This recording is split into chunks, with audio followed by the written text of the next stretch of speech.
selamat pagi anak-anak. Apa kabar semuanya? Semoga semuanya dalam keadaan sehat ya. Hari ini Ibu akan melanjutkan materi pembelajaran kita di tema 3, subtema 3, yaitu tentang membuat laporan hasil penelitian dan mengidentifikasi satuan waktu. Oke, sebelum belajar kita berdoa dulu. Dalam nama Bapa dan Putra dan Roh Kudus, amin. Bapa kami yang ada di surga, dimuliakanlah namamu. Datanglah kerajaanmu, jadilah kehendakmu di atas bumi seperti di dalam surga. Berilah kami rezeki pada hari ini, dan ampunilah kesalahan kami, seperti kami pun mengampuni yang bersalah kepada kami. Dan janganlah masukkan kami ke dalam pencobaan, tetapi bebaskanlah kami dari yang jahat. Amin. Dalam nama Bapa dan Putra dan Roh Kudus, amin. Ya, untuk membuat laporan hasil penelitian yang baik, ada beberapa langkahnya. Yang pertama, kita harus membuat judul penelitian. Setelah kita menentukan judul penelitian, kita membuat data penelitiannya. Kemudian yang ketiga, cara kerja. Dan yang keempat atau yang terakhir adalah hasil penelitian. Ini adalah langkah-langkah untuk membuat laporan hasil penelitian.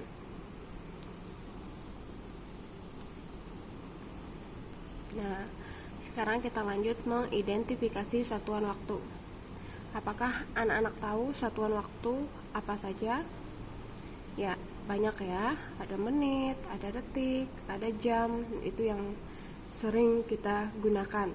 Jadi, di sini Ibu ada rumus untuk anak-anak biar enak menghitungnya. Jadi, 1 menit itu sama dengan 60 detik. 1 jam sama dengan 60 menit. 1 hari, 1 malam itu 24 jam. 1 minggu itu ada 7 hari. 1 bulan 30 hari. 1 tahun 365 hari. 1 bulan 4 minggu. 1 tahun 52 minggu. 1 triwulan sama dengan 3 bulan. 1 caturwulan sama dengan 4 bulan. 1 semester sama dengan 6 bulan. 1 tahun sama dengan 12 bulan. 1 lustrum sama dengan 5 tahun. 1 windu sama dengan 8 tahun. 1 winda juga 8 tahun ya. Ini ada windu, ada winda. 1 dasawarsa sama dengan 10 tahun. 1 abad itu 100 tahun. 1 milenium itu sama dengan 1000 tahun. Nah, ini perlu anak-anak ingat. Berikutnya, salah satu alat ukur waktu yang sering kita gunakan itu adalah jam. Nah, anak-anak perhatikan di sini gambar jam yang pertama. Ini yang sering kita gunakan sehari-hari. Ini disebut dengan jam analog atau jam dinding. Dia terdapat jarum-jarum jam dan angka-angkanya.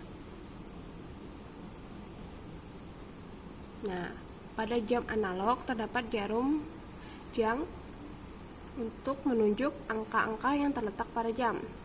Jarum pendek itu menunjukkan jam atau pukul, sedangkan jarum panjang menunjukkan menit.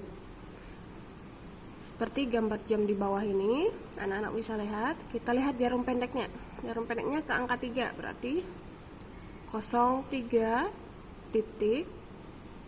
Jarum panjangnya ke angka 12, berarti jam 3 tepat. Kalau menulis jam 3 tepat itu adalah 03.00. Ini biasa subuh kalau jam ini. Kalau misalnya sore, penulisannya adalah 15.00. Seperti itu ya. Nah, contoh lagi di sini, jarum pendeknya ke angka 2. Jarum panjangnya ke angka 11, berarti dapat ditulis adalah 02.55 subuh atau malam. Sedangkan kalau dia menunjukkan siang atau sore berarti pukul 14.55 atau pukul 2:55 menit. Nah, ini adalah skala menit. Jadi dari 12 ke 1 atau angka 1. Kalau jarum panjangnya menunjuk ke angka 1, berarti itu menitnya adalah 5. Kalau jarum panjangnya ke angka 2, berarti menitnya 10. Dia ditambah 5 terus ya. Kalau jarum panjangnya ke angka 3, berarti menitnya 15. Begitu seterusnya sampai kalau jarum panjangnya ke angka 12 itu berarti tepat 00 dia.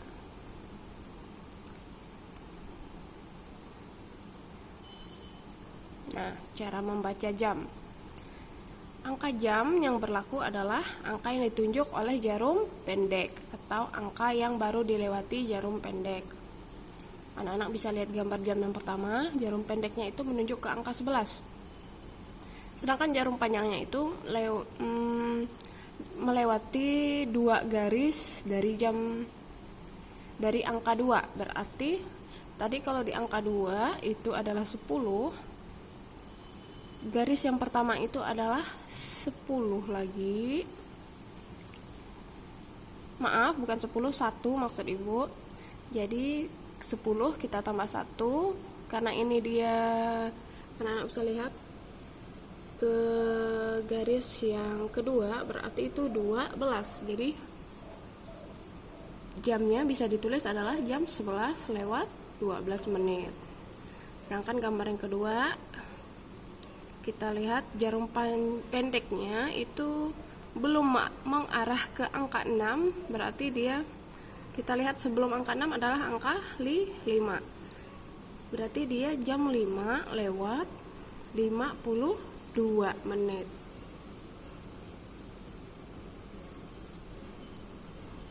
Nah, sini Ibu ada contoh. Gambar jam yang A itu adalah, kita lihat jarum pendeknya. Jarum pendeknya itu ke arah angka 2. Berarti dapat kita tulis 02 titik. Kalau jarum panjangnya ke angka 6 berarti 30. 02 titik 30 atau jam setengah 2. Jarum pendeknya ke antara 1 dan 2. Kemudian gambar yang B itu jarum pendeknya melewati angka 6 sedikit, sedangkan jarum panjangnya ke angka 3, berarti ini pukul 06.15. Sedangkan jarum C, jarum pendeknya itu melewati atau di antara angka 4 dan 5. Jarum panjangnya di angka 7, berarti pukul atau jamnya bisa kita tulis 04.35. Kalau jam yang D, jarum pendeknya itu di antara jam 6 dan jam 7, hampir jam 7. Sedangkan jarum pendeknya itu di antara 6 dan 7, jarum panjangnya di antara atau tepat jam 9. Jadi pukulnya adalah jam 6 atau 06.45 menit. Oke, lanjut. Sini ada jam digital. Jam digital adalah jam yang menggunakan angka-angka. Angka tersebut menunjukkan waktu. Jadi kita hanya perlu melihat angka yang tertera pada jam tersebut. Nah, misalnya jam yang pertama di sini anak-anak bisa lihat dia tulisan angkanya adalah 16.38. Berarti 16 itu adalah pukul 4 sore. Jadi pukul 4 sore lewat 38 menit.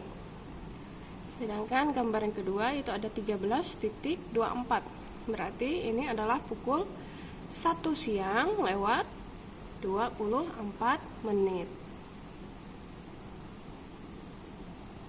Nah, yang ketiga ada jam pasir. Ini adalah perangkat pengatur waktu. Terdiri dari 2 tabung gelas yang terhubung dengan sebuah tabung sempit. Tabung sempit itu ada di tengah-tengahnya, anak-anak bisa lihat. Nah, jadi salah satu tabung diisi dengan pasir yang mengalir melalui tabung sempit ke tabung bawahnya dengan laju yang sudah teratur. Oke, sekian materi dari Ibu. Semoga bisa dipahami sama anak-anak semua. Terima kasih. Jadi, kita tutup pembelajaran kita dengan doa. Dalam nama Bapa dan Putra dan Roh Kudus. Amin. Salam Maria, penuh rahmat Tuhan sertamu, terpujilah engkau di antara wanita, dan terpujilah dua buah tubuhmu, Yesus. Santa Maria, Bunda Allah, doakanlah kami yang berdosa ini, sekarang dan waktu kami mati. Amin. Dalam nama Bapa dan Putra dan Roh Kudus. Amin. Selamat belajar anak-anak. Tuhan Yesus memberkati.